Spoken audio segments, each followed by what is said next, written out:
feature the work of composer Theodore Shapiro. He spoke about the show's theme with a Go See Talk.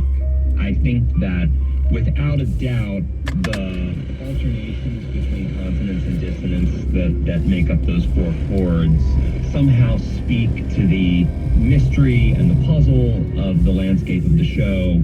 And sometimes you do things not intentionally, but you have some sort of intuition in your gut. Shapiro performed the haunting theme on two different pianos, the chords on an upright and the melody on a grand, to mirror the duality of the innie and outie worlds. The composer is nominated again this year for his work on Severance. That's among the show's 27 nominations. Before those awards, two of the creative forces behind the show agreed to sit down with us, executive producer and director Ben Stiller and actor John Turturro. Ben, you and John are among the cast and crew being celebrated at this year's Emmys. It also includes cast members Zach Cherry, Adam Scott, Tramell Tillman, Brett Lauer, and Patricia Arquette. You were talking about the importance of casting for this project. What were your goals when you were putting together this ensemble?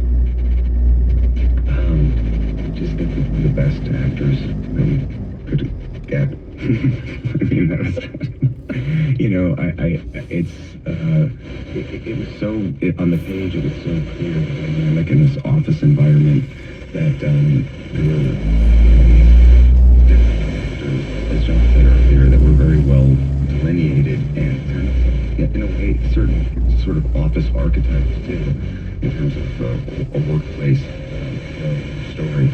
And and Patricia and I had worked together before in Escape at Dannemora and years ago had acted together, and I just knew she could really do anything. And having come off of working on Escape, where she was playing a very different character, I thought this would be a fun thing for her to jump into. Ms. Cobell, who's really such an enigma too. And then it's just, you know, Adam Scott was the only guy in my mind for it from the very beginning. He just, I knew he could play both the comedy and also the underlying sort of darkness that this character was experiencing. So, I mean, that's it. You just try to find the best people. I really feel that's, you know, it's the old cliche, but casting is such a huge part of directing. And we were lucky to get just the most amazing cast, I think. Yeah.